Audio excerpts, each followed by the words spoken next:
नमस्कार मेरे प्यारे साथियों, मैं मनीष शर्मा और स्वागत करता हूं आप सभी का इकोनॉमिक्स फ्लो में। आज मैं आपके लिए एक और इम्पोर्टेंट टॉपिक लेकर के आया हूं स्टैटिस्टिक्स से रिलेटेड, और आज का हमारा टॉपिक रहने वाला है relationship between mean, median and mode. यानी आज हम लोग मीन, मीडियन और मोड के बीच में रिलेशनशिप को पढ़ेंगे, जो कि कॉम्पिटिटिव एग्जाम्स के पॉइंट ऑफ व्यू से सीए फाउंडेशन, सीएमए फाउंडेशन और 11th स्टैटिस्टिक्स का काफ़ी एक इम्पॉर्टेंट टॉपिक माना जाता है। देखिए बच्चों, इनके बीच में रिलेशनशिप को रिप्रेजेंट किया जाता है x bar minus z equal to 3 into x bar minus m. यानी कि बच्चों mean minus mode equal to 3 into mean minus median, ठीक है। और इसी फॉर्मूले को एक और तरीके से रिप्रेजेंट किया जा सकता है z equal to 3m minus 2x bar. दोनों का मीनिंग बच्चों बिल्कुल सेम होता है। एक बात याद रखिएगा, जब हम इसको सिंप्लीफाई करते हैं तो यही फॉर्मेट हमारे लिए निकल कर आता है। अब दोनों को लर्न करना क्यों कंपलसरी है? क्योंकि एग्जाम में अगर हमें ऑब्जेक्टिव क्वेश्चन मिलता है तो ज़्यादातर जो फॉर्मेट हमें ऑप्शन में देखने के लिए मिलता है वो ये वाला फॉर्मेट मिलता है, x bar minus z equal to 3 into x bar minus m. लेकिन अगर इनके रिलेशनशिप से रिलेटेड कोई हमारे पास न्यूमेरिकल क्वेश्चन होता है तो मैं ज़रा बेस्ट प्रिफेर करता हूँ इस वाले फॉर्मूले को। फ़र्क इतना सा है, इससे कैलकुलेशन करने में थोड़ा सिंप्लीफिकेशन हो जाता है चीज़ों के अंदर। यानी z equal to 3 minus 2x bar. चलिए टॉपिक को अपन एक एग्जांपल से क्लियर करने की कोशिश करते हैं। देखो, मान लीजिए एग्जाम में आपको एक क्वेश्चन गिवन है कि सपोज करिए मीडियन की वैल्यू आपके पास 6 गिवन है एंड मीन की वैल्यू आपके पास 2 है और आपको मोड फाइंड करना है। यानी कि क्या है बच्चों, मेजर्स ऑफ सेंटर टेंडेंसी के दो मेजर आपको गिवन है, one is median and second is mean, और आपको थर्ड मेजर मोड की कैलकुलेशन करनी है। प्रैक्टिकल के लिए आप इसको अप्लाई कर सकते हो। फॉर्मूला है हमारे पास रिलेशनशिप का z equal to 3m minus 2x bar. देखिए बच्चों, जेड इक्वल टू 3, मीडियन की वैल्यू आपको क्वेश्चन में 6 गिवन है, मल्टीप्लाई 6 माइनस 2, एक्स बार की वैल्यू आपके पास 2 है। तो देखिए 6 3 जा 18 माइनस 2 2 जा 4, तो हमारे पास जेड का आंसर आएगा यहाँ पर 14। 18 माइनस 4 इक्वल टू 14, ये हमारे पास जेड का आंसर हो गया। अब इट इज़ नॉट कंपलसरी कि आपसे यहाँ पर जेड की वैल्यू ही पूछी जाए। हो सकता है जेड और आपकी को मीन की वैल्यू गिवन हो और मीडियन की वैल्यू कैलकुलेट कराना चाहे। तो अपन एक एग्जांपल से फिर इसको देखते हैं। सपोज करिए किसी क्वेश्चन में आपको जेड की वैल्यू गिवन है 5 और मीन की वैल्यू गिवन है आपको 6 और हमें मीडियन कैलकुलेट करना है। तो बच्चों आपको अपना जो फॉर्मूला है उससे हटना नहीं है, आपका लॉजिक प्रोसेस बिल्कुल सेम चलेगा। हमें पता है इन तीनों में रिलेशनशिप होता है z equal to 3m minus 2x bar.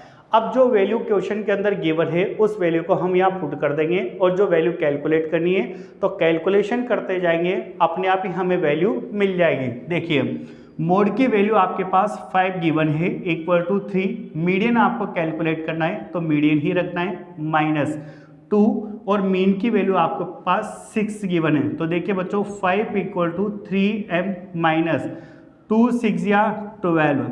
अब आपको मीडियन की वैल्यू फाइंड करनी है तो इसको यहीं रखेंगे और 12 को इधर ट्रांसफर कर देंगे।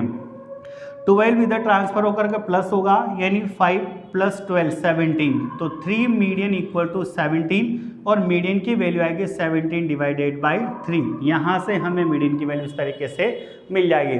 तो बच्चों आपको क्या करना है, प्रैक्टिकल के लिए ये फॉर्मूला और बेसिक एमसीक्यूज के लिए आप इस फॉर्मूले को लर्न कर सकते हो। चलिए बच्चों टॉपिक को थोड़ा सा आगे बढ़ाते हैं और टॉपिक है हमारा relationship between mean, median and mode. देखिए एक और रिलेशनशिप हम देखेंगे कि हमारे पास जो डिस्ट्रीब्यूशन है वो किस तरह का है। बच्चों आपने नाम सुना होगा सिमेट्रिकल डिस्ट्रीब्यूशन के बारे में। पहले समझिए सिमेट्रिकल डिस्ट्रीब्यूशन किससे कहा जाता है। सिमेट्रिक डिस्ट्रीब्यूशन का मतलब होता है एक ऐसा डिस्ट्रीब्यूशन जिसके अंदर फ्रीक्वेंसीज जिस ऑर्डर में इंक्रीज होती हो तो मैक्सिमम होने के बाद सेम ऑर्डर में फ्रीक्वेंसी डिक्रीज होना चाहिए, उसे कहा जाता है सिमेट्रिकल डिस्ट्रीब्यूशन।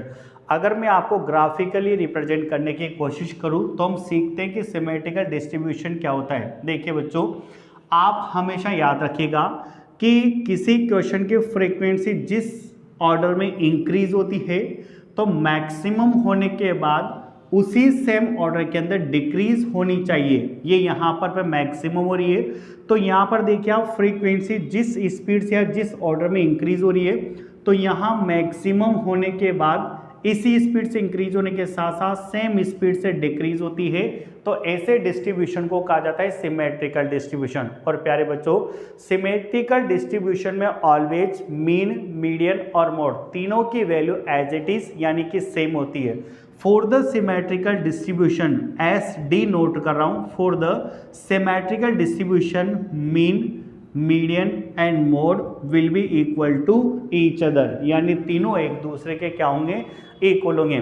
लेकिन बच्चों याद रखिएगा, डिस्ट्रीब्यूशन पॉजिटिवली स्क्यूड भी हो सकते हैं और डिस्ट्रीब्यूशन नेगेटिवली स्क्यूड भी हो सकते हैं। अब अगर मान लीजिए मैं आपसे पॉजिटिव स्क्यूड की बात करूं या मैं आपसे नेगेटिवली स्क्यूड की बात करूं, तो दोनों कंडीशन में फिर मीन, मीडियन और मोड की कंडीशन यानी वैल्यू डिफरेंट होती है। बच्चों, फॉर द पॉजिटिवली स्क्यूड यानी पॉजिटिव डिस्ट्रीब्यूशन के अंदर हमेशा मीन की वैल्यू सबसे बड़ी होगी, फिर उसके बाद मीडियन होगा और फिर उसके बाद मोड होगा, यानी x bar is greater than m is greater than z for the positively skewed.